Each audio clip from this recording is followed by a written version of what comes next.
नमस्कार, मैं हूं दीपक चौरसिया। आपके अपने शो देश की बहस के साथ हम एक बार फिर से हाजिर हैं। जैसा कि आप जानते हैं, न्यूज नेशन का ये वो मंच है जहां होती है आपके मन की बात। आप जिस मुद्दे को चुनते हैं, हम ना सिर्फ उस मुद्दे को पूरे देश के सामने उठाते हैं, बल्कि शो में लोग सीधे देश के सामने अपनी बात भी रखते हैं। आज आपने देश की बहस का जो मुद्दा तय किया है वो है बकरीद पर मस्जिद में सामूहिक नमाज पढ़ने की जिद। इसे 66% लोगों ने वोट देकर देश की बहस का मुद्दा बनाना चाहा है। आज इसी पर होगी देश की बहस। इस चर्चा में मेरे साथ एक बड़ा पैनल शामिल होगा, साथ ही दर्शक भी जुड़ेंगे। कोरोना ना धर्म देखता है और न ही अमीर गरीब। इस वक्त भीड़ का मतलब है कि कोरोना के खतरे को दावत देना। तबलीगी जमात के मरकज से निकले कोरोना का दंश देश भुगत चुका है। बावजूद इसके बकरीद त्योहार करीब आते ही मस्जिदों में फिर से सामूहिक नमाज पढ़ने की मांग जोर पकड़ने लगी है। देवबंद, जिसकी आवाज मुस्लिम समाज में असर रखती है, उसी देवबंद ने यह कहा है कि बकरीद पर बकरों के बाजार सजाए जाएं।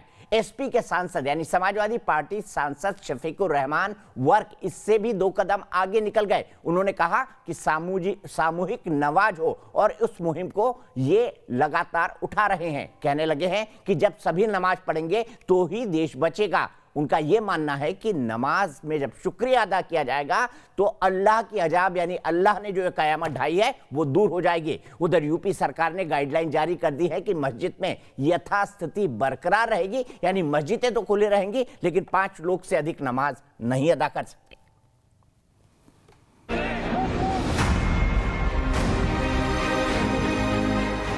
कोरोना के चलते पवित्र अमरनाथ यात्रा पर लगी है रोक। सावन में यूपी में कांवड़ यात्रा पर लगाई गई रोक। देश के गिरजाघरों में हो रही हैं ऑनलाइन प्रार्थनाएं। तो बकरीद में मस्जिदों में ही नमाज की जिद क्यों? बकरीद करीब आते ही यूपी में मस्जिदों में सामूहिक नमाज पढ़ने की मांग जोर पकड़ने लगी। कोरोना काल के बावजूद दारुल उलूम देवबंद ने इसके लिए बाकायदा यूपी सरकार को चिट्ठी भी लिखी थी। देवबंद के कार्यवाहक मोहतमिम मौलाना अब्दुल खलीक मद्रासी ने मांग की थी, बकरीद का त्योहार करीब आ रहा है और अनलॉक के बावजूद बहुत से स्थानों पर मवेशी बाजार लगाने की अनुमति नहीं दी जा रही है। ऐसे में सरकार इस बारे में अनुमति के स्पष्ट आदेश जारी करे और नियमों का पालन करते हुए ईदगाह में नमाज पढ़ने की इजाजत देने की मांग की। बाजारों को जहां पर जानवर खरीदो फरोख्त किए जाते हैं उन जगहों को खोलने की भी हुकूमत इजाजत दे और उम्मत मुस्लिमा इस चीज का खास ख्याल रखे कि इन जगहों पर भी सोशल डिस्टेंसिंग का खास ख्याल रखा जाए। देश दुनिया में इस्लामिक तालीम के लिए मशहूर देवबंद ने कोरोना के खतरे की परवाह नहीं की और जैसे ही देवबंद से मस्जिद में नमाज की बात निकली तो शफीकुर रहमान बर्क जैसे नेता बीच में कूद पड़े, वो भी मजहबी दलीलों के साथ। सारे मुसलमानों को नमाज पढ़वाइए, जब ये मुल्क बचेगा। अल्लाह से गुनाहों की माफी चाहेगा और अल्लाह से कहेगा, अल्लाह तो हमारी गलतियों को माफ़ कर दे, हम सब तेरे बंदे, लिहाजा हमें इससे कोरोना से निजात दे दे तू। तो इंशाअल्लाह हमें उम्मीद है कि हमारी इस भीड़ से नुकसान नहीं होगा बल्कि अल्लाह की रहमत नाज़िल होगी। समाजवादी पार्टी के ये वही सांसद हैं जिन्होंने संसद में वंदे मातरम को इस्लाम के खिलाफ बताया था। कॉन्स्टिट्यूशन ऑफ इंडिया जिंदाबाद।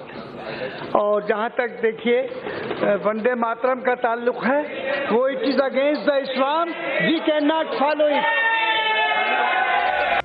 सवाल उठने लगे कि जब कोरोना के चलते सभी तीज त्योहारों में लोग घरों में हैं तो बकरीद के दिन मस्जिदों में ही नमाज की जिद छेड़कर शफीकुर रहमान मुस्लिम समाज को उकसाने का काम तो नहीं कर रहे। ये कोई समाजवादी और बसपा की सरकार नहीं है, भारतीय जनता पार्टी की सरकार है। कानून के दायरे में रहना पड़ेगा, कानून के दायरे में नहीं रहेगा तो ईद जेल में बनेगी। जैसे आजम खान की जेल में बनी, उनकी भी जेल में बनेगी। उन्हें इस बात को ध्यान रखना चाहिए। मस्जिदों में नमाज की मांग ऐसे वक्त हो रही है जब यूपी में पिछले 15 दिनों में एक्टिव कोरोना केस 2.5 गुना बढ़ गए हैं।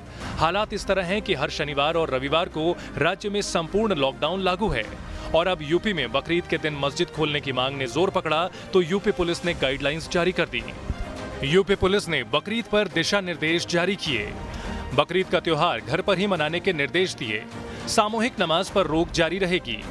खुले स्थानों पर कुर्बानी पर रोक, खुले में मांस बेचने और ले जाने पर रोक, प्रतिबंधित पशुओं की कुर्बानी पर रोक, संवेदनशील इलाकों की वीडियोग्राफी भी की जाएगी। आपको बता दें कि सोशल डिस्टेंसिंग के साथ धार्मिक स्थलों को खोलने की इजाजत दी गई है। मस्जिदों में भी एक साथ 5 लोग नमाज अदा कर रहे हैं। बावजूद इसके मुस्लिमों में जैसे ही कोई त्योहार आता है, मजहब के कथित ठेकेदार मस्जिद राग अलापने लगते हैं। इससे पहले मई में ईद से पहले इलाहाबाद हाईकोर्ट में याचिका दाखिल की गई थी, जिसमें मस्जिद और ईदगाहों को खोलने की मांग की गई थी। कोर्ट से याचिका खारिज होने के बाद जब यूपी सरकार को अर्जी भेजी गई तो इसमें आपत्तिजनक अल्फाज भी लिखे गए थे कि अल्लाह का घर बंद करने वाला जालिम होता है। ये बात अलग है कि ईद के दिन लोगों ने घरों में नमाज पढ़कर कट्टरपंथी सोच वालों को जवाब दिया था कि इस्लाम अल्लाह के बताए रास्ते पर चलेगा, न कि मुल्ला के इशारे पर।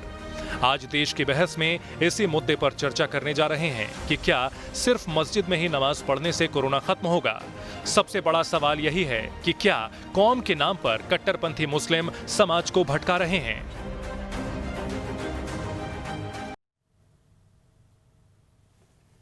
तो कौन भड़का रहा है समाज को? पहले मौलाना साहब और अब क्या शफीकुर रहमान वर्क माननीय सांसद हैं, वो जुड़ गए हमारे साथ, बात होगी उनसे। लेकिन देश की बहस में हम सवाल बताएं उससे पहले तमाम गेस्ट को इंट्रोड्यूस करा देते हैं। सबसे पहले हमारे साथ माननीय सांसद शफीकुर रहमान वर्क साहब जुड़ गए हैं, जो मेरे साथ इस वक्त सीधे मौजूद है संभल से। मेरे साथ माजिद हैदरी साहब हैं, जो कि एक मुस्लिम स्कॉलर हैं, जाने माने पत्रकार हैं, कश्मीर वैली से आते हैं। मेरे साथ अवनीजेश अवस्थी हैं, प्रोफेसर है दिल्ली यूनिवर्सिटी में। मेरे साथ शबनम खान हैं, जानी मानी सामाजिक कार्यकर्ता हैं। मेरे साथ विनोद बंसल साहब हैं, विश्व हिंदू परिषद के नेता हैं। मेरे साथ प्रेम शुक्ला साहब हैं, नेशनल स्पोक्स पर्सन हैं भारतीय जनता पार्टी के। लेकिन उससे पहले मैं आज का सवाल ले लेता हूं। आज का सवाल हमारा क्या कहता है? हमारा सवाल कहता है, क्या कोरोना काल में मस्जिदों में सामूहिक नमाज की मांग उचित है? अगर इसका जवाब हाँ है तो आप ए कहिए या बी कहिए, ना के लिए। वोटिंग के विकल्प आप देख सकते हैं न्यूज नेशन टीवी के। आप वेबसाइट पर जा सकते हैं, मोबाइल ऐप पर जा सकते हैं, ट्विटर हैंडल पर जा सकते हैं, फेसबुक पेज पर जा सकते हैं। और साथ ही साथ हम आपको बता दें, अगर आप कार्यक्रम में शामिल होना चाहते हैं, जैसे हमारे दर्शक जुड़ेंगे, क्या पहले दर्शक जुड़ गए हैं? कुशल पाल सिंह, सीधे उनसे बात करें। कुशल पाल सिंह, मैं बहस को खोलूं उससे पहले, कुशल पाल सिंह ये सोशल वर्कर हैं, कुशल पाल सिंह सिसोदिया जी। कुशल पाल सिंह जी, आपसे जानना चाहूंगा, क्या सामूहिक नमाज होनी चाहिए बकरीद के दौरान? क्या ये मांग जायज है?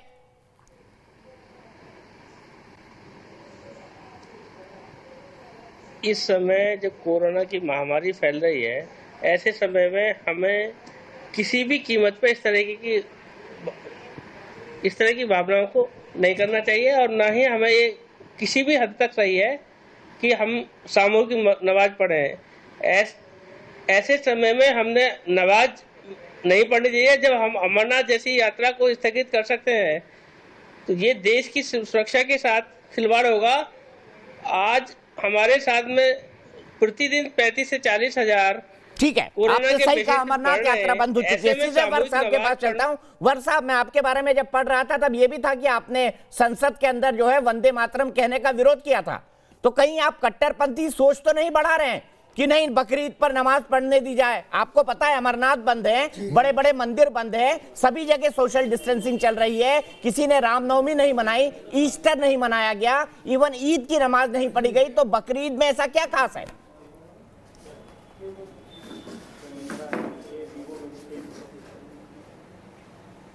देखिए, इस मौके पर हमने दरख्वास्त की थी, अपील की थी, प्रपोजल रखा था, राय मांगी थी। हमने कोई आर्डर दे दिया था कि क्या हम नमाज पढ़ेंगे? हमने ये कब कहा था? हमने तो ये कहा था कि इसमें गवर्नमेंट की क्या राय है, गवर्नमेंट हमें परमिशन देती है नहीं देती है। गवर्नमेंट उसी वक्त हमसे, जब हमने राय रखी थी, कहते कि इसकी परमिशन नहीं होगी, तो आगे बात ही नहीं बढ़ती है। लेकिन सांसद जी, पूरा देश सोशल डिस्टेंसिंग की बात कर रहा है, दुनिया सोशल डिस्टेंसिंग की बात कह रही है। जानते हैं सामूहिक नमाज जब पढ़ी जाती है तो लोग एक दूसरे के बेहद नजदीक आ जाते हैं। आपको तो ये कहना चाहिए था कि लोग घर में नमाज पढ़ें। आपकी तरफ से ये बात आना कहीं ना कहीं ये इशारा करता है कि आप भी वही कह रहे हैं जो मौलाना साहब ने तबलीगी जमात के साथ किया था कि मस्जिदों के अंदर रहो, पढ़ी है, ईद की भी अल्लाह नमाज का जा भाई ये ठीक हो जाएगा। जी हाँ, तो आपने उसे करुणा के मसले भी हिंदू मुस्लिम बनाने लगे। कैसा वो तबलीगी जमात वालों ने कैसे फैला दिया भाई? हाँ जी, अरे सवाल ये है कि कानून है तो सबके लिए बराबर होना चाहिए। यही कह रहे थे वर्क साहब, मौलाना साहब भी यही कह रहे थे कि मस्जिद में आइए, अजान पढ़िए, प्रे करिए, अल्लाह की इबादत करिए, कोरोना अपने आप ठीक हो जाएगा। आप भी इसी तरह की बात कर रहे हैं कि नमाज पढ़ेंगे तो कोरोना चला जाएगा सामूहिक तौर पर।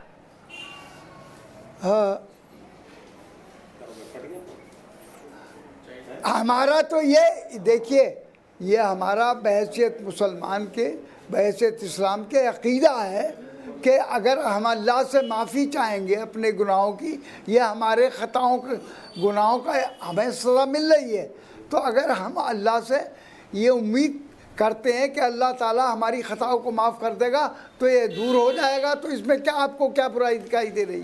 तो आपको वाकई लगता है कि सामूहिक इबादत करने से कोरोना चला जाएगा?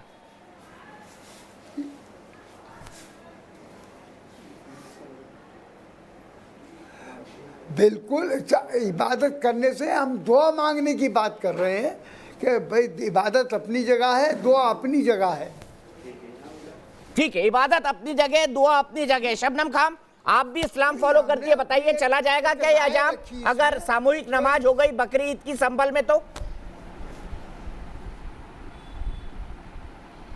दीपक जी, मुझे लगता है कि अल्लाह पाक के लिए अगर एक शबनम खान अकेले अपने घर में बैठकर भी दुआ करेगी ना तो भी उतनी ही वैल्यू है। और अगर सब लोग इकट्ठा होकर ईद की नमाज पढ़ते थे और कोरोना काल चल रहा है तो आप सबको, हमको देश की तरफ देखना होगा और अपने अपने घर में बैठकर भी बर्क साहब और हम लोग दुआ करेंगे ना, तब भी अल्लाह पाक इतनी ही संजीदगी के साथ सुनेगा। और शायद ये जो कोरोना कम होता हुआ देख रहे हैं ना, ये भी हजारों मंदिरों की जो घंटियां चाहे सुनी हो, लेकिन दिलों में जो लोगों के घंटियां बजी हुई हैं भगवान राम की और खुदा पाक की, ये सब उसी वजह से कोरोना भी कम होता नजर आ रहा है आपको। तो भगवान पे तो सबकी आस्था है, अल्लाह पाक पे सबकी आस्था है, उसके लिए आप चाहे करोड़ लोग इकट्ठे होके कहिए या एक एक व्यक्ति, कोई फर्क नहीं पड़ता। बल्कि मैं तो बर्क साहब से कहूंगी कोरोना काल में उन मरीजों के लिए कुछ मदद करें ताकि उस ईद को सार्थक किया जा सके। और ईद लोग याद रखें कि कोरोना में मुसलमानों ने ऐसी ईद मनाई थी कि कोरोना के एक एक मरीज की जाकर सेवा की थी। बर्क साहब को तो ऐसा उदाहरण देना चाहिए। भीड़ इकट्ठा करने से कुछ नहीं होगा। आप और हम घर में आज भी नमाज पढ़ रहे हैं, कल भी पढ़ेंगे और ईद की भी पढ़ेंगे। लाखों लोगों ने, करोड़ों लोगों ने आपको जिताकर भेजा है, तो आपको तो सोशल डिस्टेंसिंग और बड़ी समझदारी की बातें करनी चाहिए ना। रोकना चाहते हैं बर्क साहब मुसलमानों को कोरोना में। आप पहले मुसलमान दिखना चाहते हैं, फिर हिंदुस्तानी, पहले हिंदुस्तानी और फिर मुसलमान क्यों नहीं है? नजदीक हमारी बातें भी समझदारी की दिखाई नहीं दे रही हैं? अरे हम कोई क्या इस डेमोक्रेसी में, इस हिंदुस्तान में कोई अपनी बात का कहना भी जुर्म है क्या? बिल्कुल जुर्म नहीं है, लेकिन एक जनप्रतिनिधि क्या बात कह रहा है ये भी मायने रखती है, समाज के लिए एक नजीर बनती है। आप सहमत होंगे मेरी इस बात से सांसद जी?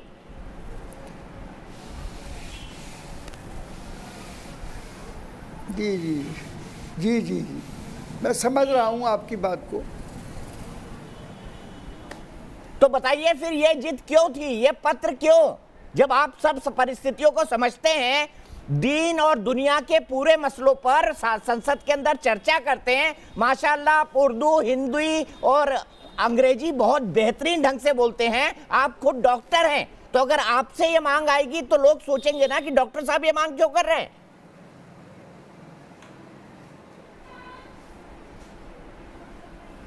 और डॉक्टर को तो वैसे भी डॉक्टरी गाइडलाइन के अकॉर्डिंग भी बताना चाहिए ये कि ये सब गलत है। मांगी तो है, यानी प्रपोजल था हमारा आपको। अरे आप कह देते कि इसमें इजाजत नहीं दी जा सकती, बात खत्म हो जाती। बस आपको तो ये जवाब देना चाहिए था, आपने सारे मुल्क में इस बात को छेड़ दिया। सर अगर आप जैसा इज्जतदार, वजनदार और बुजुर्गवार शख्स कोई बात करेगा तो क्या देश उसको संजीदगी से ना ले? आप मुझे जवाब दीजिए, आप जैसा बुजुर्गवार, इज्जतदार, पढ़ा लिखा शख्स अगर ये बात करेगा तो क्या देश इसको गंभीरता से ना ले? शफीकुर रहमान वर्क साहब जवाब दीजिए।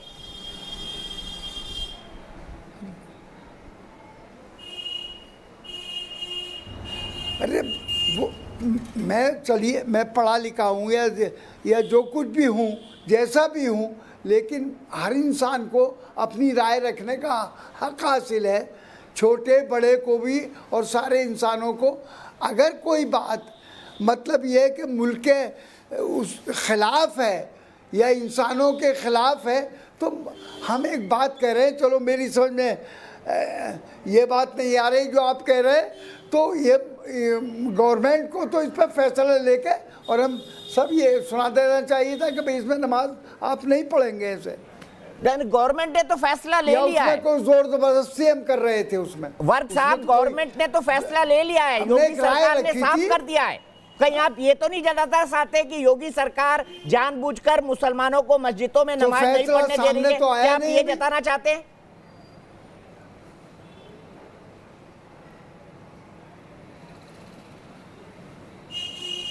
नहीं भाई, वो 5 आदमी पढ़ रहे तो कौन मना कर रहा, बाकी लोग तो हम खुद अपनी रजामंदी से ही खुद ही अपने घरों पर पढ़ रहे। तो कुछ कहकर तो लेंगे ना वोट। देखिए हमने ईद पे भी आपकी लड़ाई लड़ी, को मसला उठाया, सिर्फ इसी वजह से चिट्ठी लिखी है बर्क साहब ने, वरना बर्क साहब को और चीजें याद नहीं है, मुसलमान कितना परेशान है और चीजों से, उसके लिए कभी चिट्ठी लिखते नजर नहीं आते। लेकिन ये चिट्ठी इसलिए लिखी है ताकि भविष्य में राजनीति कर सकें। देखो योगी जी तो नहीं पढ़ने दे रहे थे, लेकिन मैंने आपकी लड़ाई लड़ी, मैंने आपकी लड़ाई लड़ी नमाज पढ़ाने के लिए। ऐसा है क्या? ऐसी राजनीति मत करिए। शफीकुर रहमान साहब, ऐसी राजनीति है कि आप एक जताना चाहते थे, पॉलिटिकल पॉइंट रखना चाहते थे। देखिए मैंने तो बकरीद की नमाज की मांग की, पर योगी जी की सरकार ने ठुकरा दी, जो कि उन्होंने ठुकरा दी है। देखिए ये मसला बिल्कुल सियासी नहीं है, ये पर मांग तो सियासी है ना। आप इसको सियासी जब आप वंदे मातरम पे खड़े नहीं होते तो फिर ये तो सियासी माना जाएगा ना आपका। जब आप वंदे मातरम पे सियासत करेंगे, हर चीज पे सियासत करेंगे, तो ये मामला भी आपका सियासत से ही जोड़ा जाएगा। शफीकुर रहमान वर्क साहब, मैं इसलिए बोल रहा हूँ कि क्या आप मुसलमानों को कट्टरपंथ की तरफ ले जा रहे हैं, जो कि आप इकलौते शख्स हैं जिन्होंने संसद के अंदर कहा था कि मैं वंदे मातरम नहीं कहूंगा। इसका जवाब दे दीजिए, फिर मैं अगले पहलू की तरफ जाऊंगा। ये तो आपकी समझ है, मैं समझने लगा हूँ आपको, आप मुसलमानों को हक नहीं देना चाहते कोई भी, तो ये मेरी राय है। सर आप माननीय सांसद हैं, और क्या हक चाहिए आपको? अगर आपके पास मेजॉरिटी होती तो आप इस देश के प्रधानमंत्री भी बन सकते हैं। आप उस हाउस में बैठते हैं जहां से प्रधानमंत्री को चुना जा सकता है। किसने काटे इस देश में मुसलमानों के हक? ठीक है, इसमें देखिए मैं इस बात पर कोई बहस नहीं कर रहा कि मैं सांसद हूँ या क्या हूँ या मैं क्या, मैं तो सिर्फ जो अपने ईमान की बात थी, जो मुसलमानों की ख्वाहिश थी, उसका इजहार किया था कि भाई इसमें गवर्नमेंट की क्या राय है। तो इतना पूछा था, गवर्नमेंट कहे थी कि भाई इसमें हमारी बिल्कुल कतन राय नहीं है, बात खत्म हो जाती। ठीक है माजिद हैदरी साहब, आपको लगता नहीं है मांग सियासी है? फिर मैं प्रेम शुक्ला जी और अवनी जी इसके बाद चलूंगा। जी चौरसिया साहब, ये आपका जो प्रोग्राम है ये सिर्फ देश नहीं देखता, विश्व भर के लोग देखते हैं, इसलिए बड़े सोच समझ के इस मामले पे हर एक को बात करनी चाहिए। मैं तो इन दो पंक्तियों से शुरू करूंगा कि संग करे तो चमत्कार, मुसलमान करे तो FIR। जिस तरीके ये भी एक हिंदू भगवान के ऊपर बना हुआ है माजिद हैदरी। कोई अच्छा वो ले आते हैं आप, 5 अगस्त को कोई अच्छा उदाहरण ले आते हैं। मंदिर का निर्माण शुरू होगा, क्या उस टाइम पे सोशल डिस्टेंसिंग का खतरा नहीं है? क्या वो काम नहीं रोका जाना चाहिए? अब जो हालात देश में बनाई रही है भाजपा, मुझे लगता है अगले साल हम डिस्कस कर रहे होंगे कि मुसलमानों ने एक एप्लीकेशन दी है कि हमें सांस लेना चाहिए या नहीं लेना चाहिए, और यही मंच होगा, हम लोग बात करेंगे नहीं आप सांस ले रहे माजिद हैदरी, आप सांस ले रहे कि नहीं ले रहे? का निर्माण कर सकते, हम मस्जिद में नमाज क्यों नहीं पढ़ सकते? आप कृत्रिम सांस ले रहे हैं ना? 10 मिनट की नमाज से कौन सा आसमान टूट पड़ेगा? मुझे ये बताएं। आप कृत्रिम सांस ले रहे हैं कि आप खुली हवा में सांस ले रहे हैं? अरे शुक्र है आज हवा में बैठे हुए जहां से आपने कश्मीरी पंडितों को मार मार के भगा दिया, मास्क रखते हैं, मुसलमान उसी हवा में बैठे हुए ना, वरना ये उसी साफ हवा में बैठे हुए जिसे दुनिया की जन्नत कहा जाता है। शुक्र करते हैं कोरोना आया है, मास्क लगा के छुपा देते हैं अपना मुंह। शुक्र है कोरोना आया, हमें मास्क पहनने का मौका मिला, हमारा मुंह छुपता है सड़क पे चलते हुए। ये संगी तो सड़क पे चलने ना दें। अब आप मुझे बताइए 10 मिनट की ईद की नमाज से कौन सा आसमान टूट पड़ेगा? क्या हमें अकल नहीं सोशल डिस्टेंसिंग रखनी है? क्या सिर्फ उन लोगों को अकल है जो 5 अगस्त को इजाजत दे रहे हैं कि मंदिर का क्या 10 मिनट की ईद की नमाज से आसमान टूट पड़ेगा? माजिद हैदरी जवाब मांगते हैं इसका। देश जो है ये सेकुलर राज्य है, ये किसी के बाप की जागीर नहीं, मुझे जितना अब हो माजिद हैदरी की बात पूरी हो जाए तो मैं शुरू करूं। नहीं, माजिद हैदरी की बात पूरी हो गई। माजिद भाई 1 मिनट, आपकी बात सुन ली मैंने 1 मिनट तक। पूरी। हाँ तो अब कृपा देखिए, मैंने किसी को रोका टोका नहीं, इसलिए मैं सबसे आग्रह करूंगा कोई रोके टोके नहीं, अपनी बारी में बात रखेगा।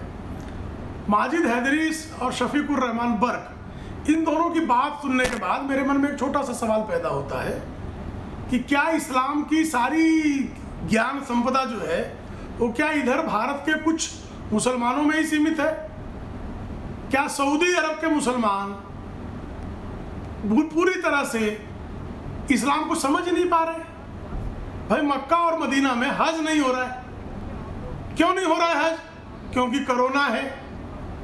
माजिद हैदरी साहब चाहते तो हज नहीं कर सकते थे, शफीकुर रहमान बर्क साहब चाहें तो आज मक्का और मदीना नहीं जा सकते। और मक्का और मदीना तो इस्लाम के हिसाब से बड़ी मुकद्दस जगह है, बड़ी पवित्र जगह है। वहां खड़े होकर दुआ पढ़ देते पूरी दुनिया से, कोरोना गायब हो जाता। किस यूपी की तो ये काम क्यों नहीं कर रहे? माजिद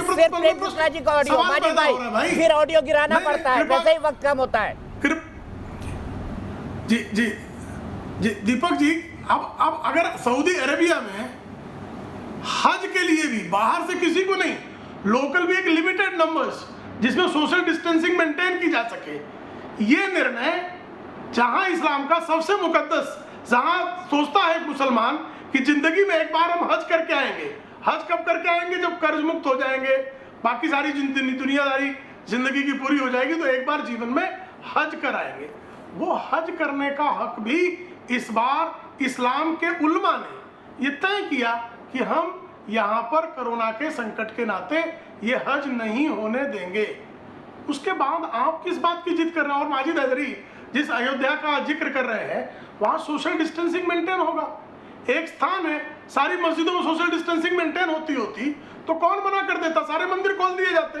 अगर सोशल डिस्टेंसिंग मेंटेन हो पाती तो सारे, इस समय हमारा श्रावण का महीना, कांवड़ लेकर पूरे भारत में ऐसा कोई शिवाला नहीं बनता। ठीक है, मैं माजिद हैदरी जी आपके पास आऊंगा, लेकिन मेरे दर्शक अजीत नाथ तिवारी मेरे साथ पटना से जुड़ रहे हैं। अजीत नाथ तिवारी जी, जवाब दीजिए, क्या ये मांग आपको उचित लगती है? जी नहीं, पहले तो सबसे पहले नमस्कार है दीपक जी आपको। नमस्कार। और सांसद साहब ने जो कहा वो बिल्कुल बेबुनियाद उनका डिमांड है, मांग है। क्योंकि अभी के माहौल में जो कोरोना से सारा देश जूझ रहा है, उस परिस्थिति में कैसे वो ऐसा डिमांड कर सकते हैं कि नमाज पढ़ने की इजाजत दी जाए?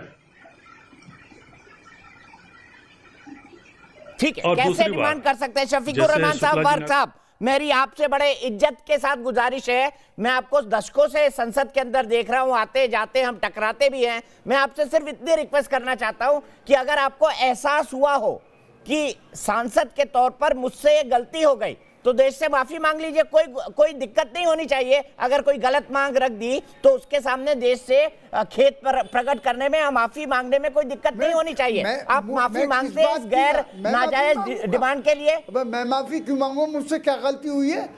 मैंने अगर कोई बात कही है, सच्ची बात कही है, और अगर मैंने कोई मांग की है तो मेरी गलती हो गई, और आप जो कुछ भी कर जाएं तो वो कोई गलती नहीं है। सर, मैंने क्या गलत किया बताइए ना जी। तो बताइए, तो कानून आप पर वो लागू नहीं हो रहा जो हम पर लागू हो रहा। बताइए मुझ पर कौन सा कानून नहीं लागू हो रहा है और आप पर लागू हो रहा है? एक कानून बता दीजिए।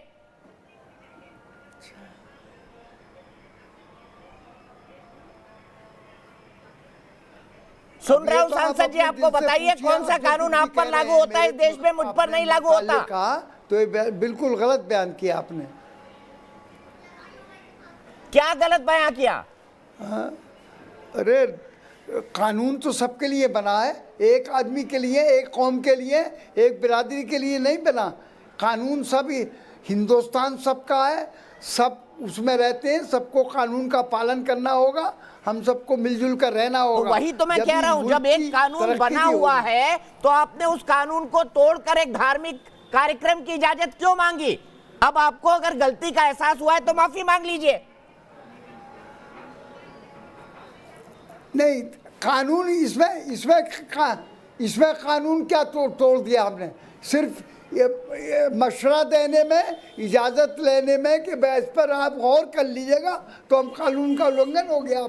नहीं, आपने कानून बदलने की बात कही, मैं ये कह रहा हूँ आपने कानून नहीं तोड़ा है, आपने कानून बदलने की बात कही एक बेहद संवेदनशील मसले पर, इसलिए मैं पूछ रहा हूँ आपसे।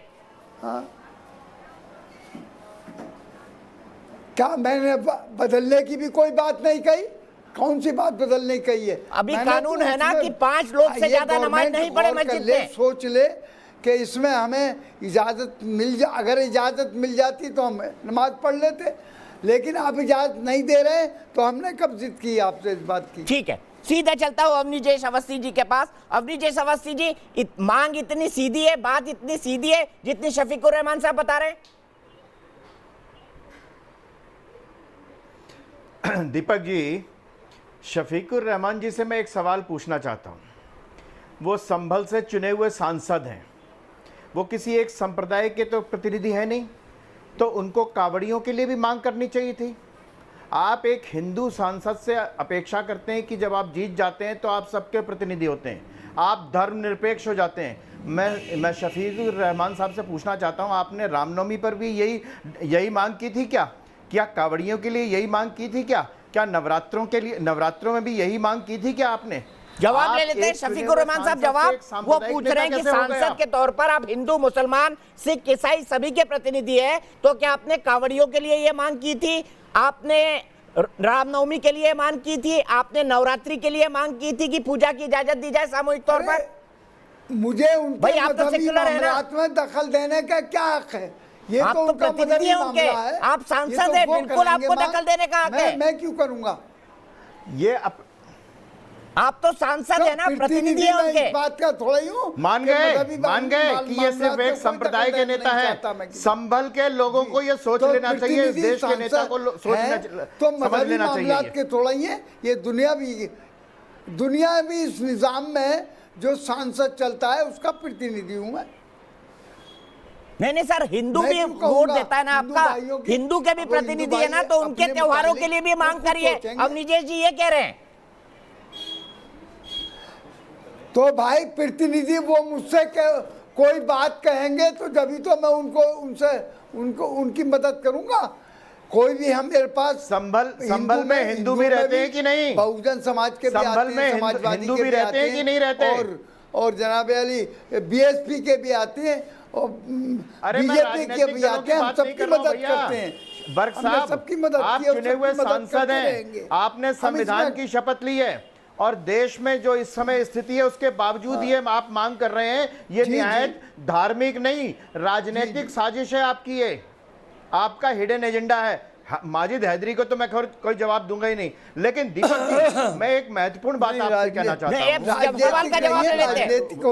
वर्क साहब, आप पर आरोप लग रहा है कि आप हिडन एजेंडा चला रहे हैं। जब कोई बात कहते हैं आप मुस्लिम तुष्टिकरण का हिडन एजेंडा चला रहे हैं, ये आप पर आरोप लग रहा है। मैं इसको तो भी वेरी प्रिसाइज कर देता हूँ। आज वो पेटा वाले कहाँ पर हैं? वो नहीं, ये कोई बात नहीं है। जब मैं मुसलमानों कोई बात कहता हूँ तो आप उसको इस तरीके से बयान कर रहे हैं? अरे हिंदू भाई को अपनी या और कोई दूसरी कौम के लोग कोई बात कहेंगे तो आप उसको कोई बात ही नहीं कहने देंगे। ठीक है, सीधे मैं विनोद बंसल जी के पास चलता हूँ। विनोद बंसल जी, माजिद हैदरी ने आरोप लगाया अयोध्या को लेकर, उन्होंने कहा आप वहां पर शिलान्यास कर रहे हैं, भूमि पूजन कर रहे हैं। क्यों कर रहे हैं कोरोना काल में? बताइए, जवाब दीजिए। आपकी संस्था जिम्मेदार है इस गलती के लिए, और अगर ये गलती हो रही है तो आप क्यों कर रहे हैं?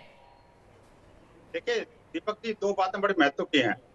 ये जो स्टेटमेंट आया है, एक ऐसे व्यक्ति का स्टेटमेंट है जो कि संसद में कानून बनाने की अथॉरिटी रखता है, यानी कानून निर्माता है। थोड़ी आवाज आपकी इको हो रही है। तो दूसरी बात थोड़ा सा बोल लीजिए। ये जो सांसद हैं वो एक क्षेत्र को रिप्रेजेंट करते हैं, न कि सिर्फ एक कम्युनिटी को। मुझे लगता है कि इनके मन में सिर्फ और शुरू से ही ऐसा है कि मैं सिर्फ और सिर्फ मुसलमानों का नेता हूं, और वो भी खासकर ऐसे जिहादियों का जिनको खुश रखना ही मेरा एक कर्तव्य है। इसी के कारण इन्होंने संसद में और उसमें वंदे मातरम का विरोध किया। इसी के कारण इन्होंने आज जो है बकरीद पर बजाय ये कहने के कि भाई अब ये कोरोना संकट काल है, इस बार कोरोना के संकट के काल में कोई भी बकरा नहीं काटेगा, या काटेगा तो कम से कम उसकी नृशंस हत्या नहीं करेगा, या उसके सोशल डिस्टेंस मेंटेन करेगा, या जमातियों के साथ नहीं रहेगा, या जमातियों के साथ जमातियों जैसा व्यवहार नहीं करेगा, या कोई मस्जिद में नहीं छुपेगा, या कोई मदरसा में नहीं छुपेगा, तो ये इस तरह के स्टेटमेंट देने के बजाय इन्होंने सीधा एक स्टेटमेंट ये दिया कि ये जो स्टेटमेंट देने के बजाय इन्होंने सीधा ये कहा कभी हमें नमाज पढ़ने की अनुमति दी जाए। आखिरकार ये नमाज पढ़ने की जो अनुमति की जो बात कर रहे हैं वो किस मुंह से कर रहे हैं? क्या इनको नहीं पता कानून क्या है? क्या इनको नहीं पता कि देश की स्थिति क्या है? क्या इनको नहीं पता कि लॉकडाउन है कई जगह पर?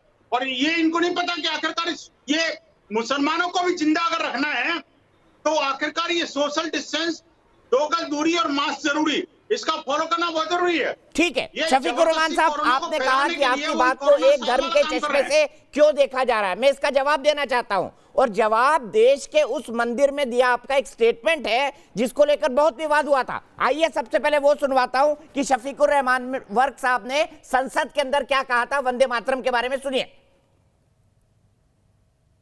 कॉन्स्टिट्यूशन ऑफ इंडिया जिंदाबाद। और जहाँ तक देखिए वंदे मातरम का ताल्लुक है, वो it is against the Islam, we can not follow it.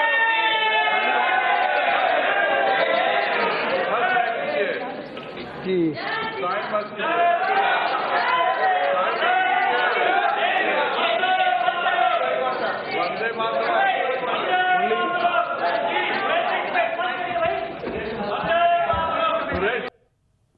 ये तब की तस्वीरें हैं जब आप शपथ ले रहे थे, इसकी कोई जरूरत नहीं थी, लेकिन फिर भी आपने कहा। शबनम खान, आप वंदे मातरम बोलेंगी, और क्या वंदे मातरम गैर इस्लामिक है? बिल्कुल गैर इस्लामिक नहीं है। जय हिंद, भारत माता की जय, वंदे मातरम जितनी बार कहेंगे उतनी बार पूरे गर्व से सम्मान के साथ बोलूंगी। जवाब दीजिए शफीकुर रहमान साहब, शबनम खान बोल रहे हैं वंदे मातरम। बहुत गलत बात हो रही है। के लिए चला रहे हैं। ठीक है, सीधे प्रधानमंत्री मोदी बोल रहे हैं इंडिया आइडिया समिट में, वहां पे चलते हैं, फिर बहस को आगे बढ़ाएंगे। Business council for inviting me to address the India idea summit. I also congratulate the US IBC on its 45th anniversary this year. Over the past decades, the US IBC has brought Indian and American business closer.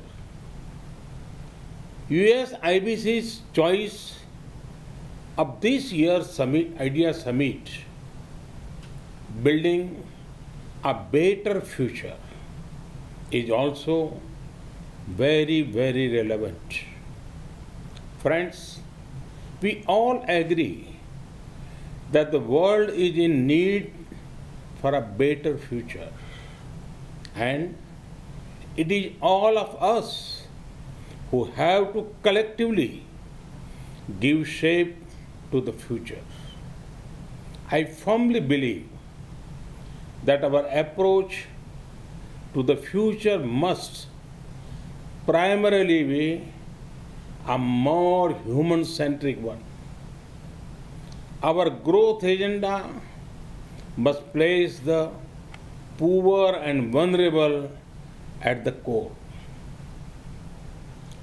Ease of living is as important as ease of business.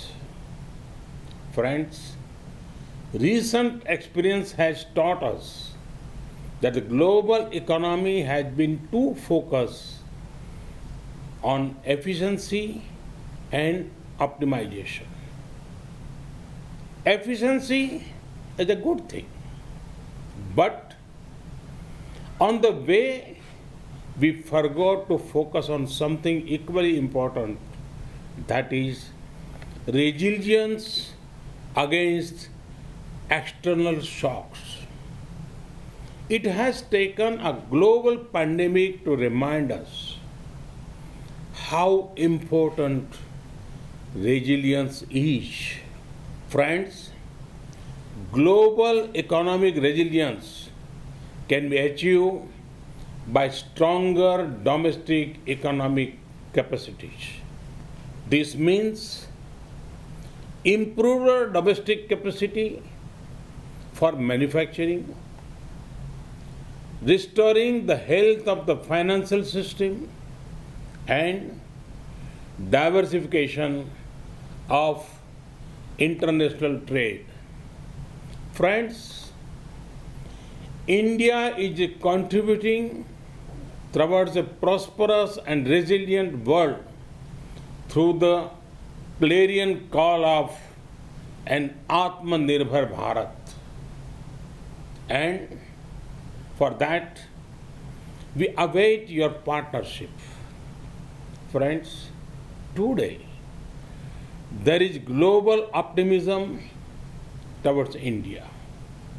This is because India offers a perfect combination of openness, opportunities, and options. Let me elaborate. India celebrates openness in people and in governance. Open minds make open markets.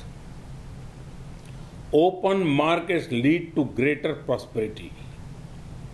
These are principles on which both India and the USA agree. Friends, during the last 6 years, we have made many efforts to make our economy more open and reform-oriented. Reforms have ensured increased competitiveness, enhanced transparency, expand digitization, greater innovation, and more policy stability. Friends, India is emerging as a land of opportunities. Let me give you one example of the tech sector. Recently, an interesting report came out in India. It said, for the first time ever, there are more rural internet users than even urban internet users. Imagine the scale. There are about 500 million active internet users in India now. 500 million connected people. Does this sound huge to you? Hold your breath, because there are over 500 million more people who are being connected. Opportunities in technology also include opportunities in frontier technologies of 5G, big data analytics, quantum computing, blockchain, and Internet of Things. Friends, the options to invest in India are extensive. India invites you to invest in the hard work of our farmers. India has done historic reforms in the agriculture sector recently. There are investment opportunities in agriculture inputs and machinery, agriculture supply chain management, ready-to-eat items, fisheries, and organic produce. India's food processing sector is expected to be worth over $500 billion by 2025. To grow more streams of revenue, the best time to tap investment opportunities in Indian agriculture sector is now.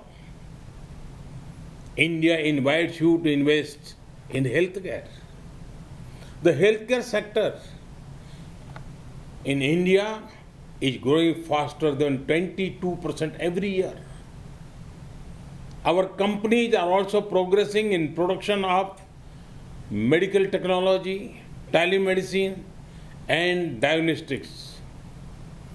India and the US have already built a robust partnership in the pharma sector.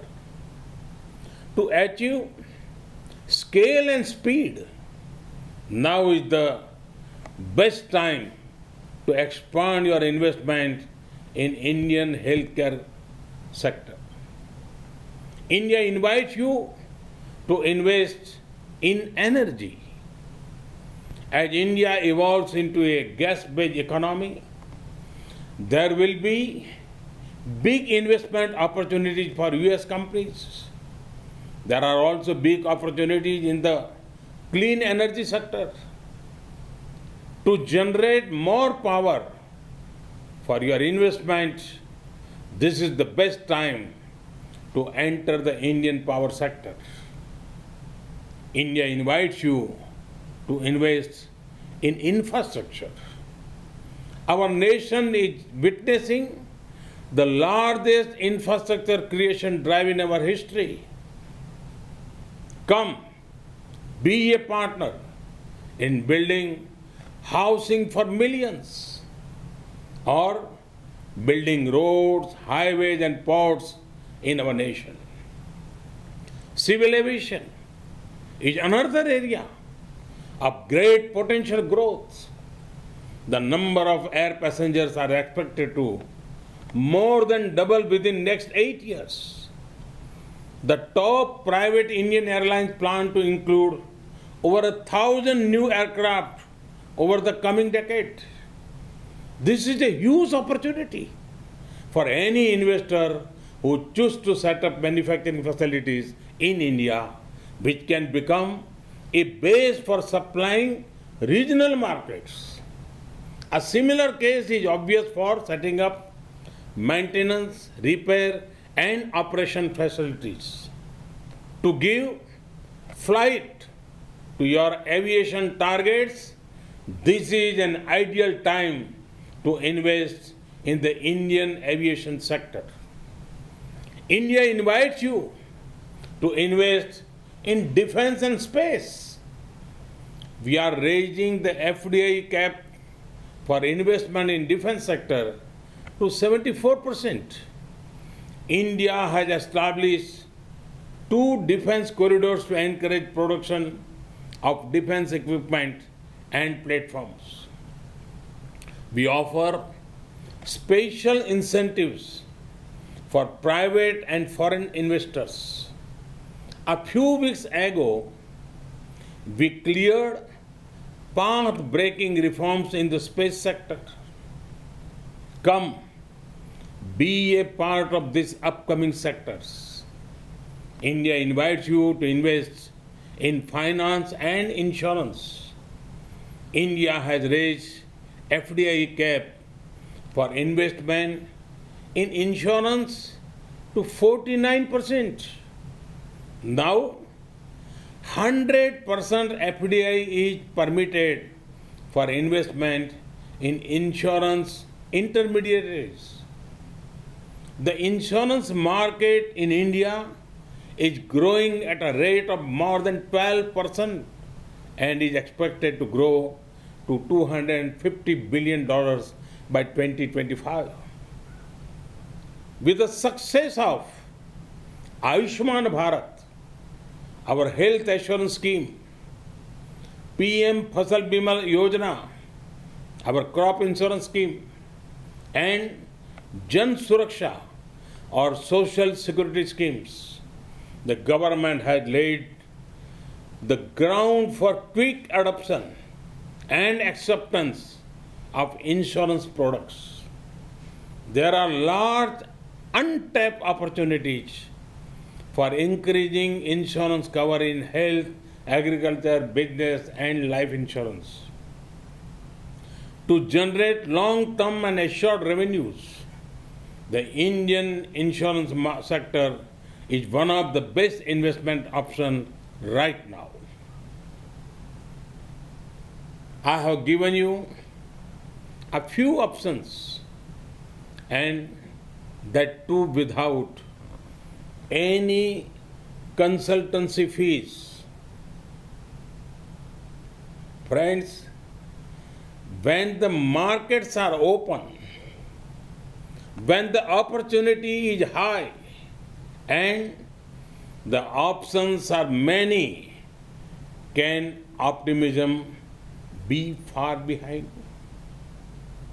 You can see the optimism when India rise in key business ratings, particularly the ease of doing business rating of the World Bank. Investment is the best show of confidence. Every year we are reaching record highs in FDI. Each year is significantly higher than the earlier one. FDI inflows in India in 2019-20 were $74 billion. This is an increase of 20% from the year before that. Friends, in US IBC informed that pledged investment from the US has already crossed $40 billion this year. Also, see what has happened even during the ongoing pandemic. In the middle of COVID, India has attracted foreign investment of more than $20 billion between April and July 2020.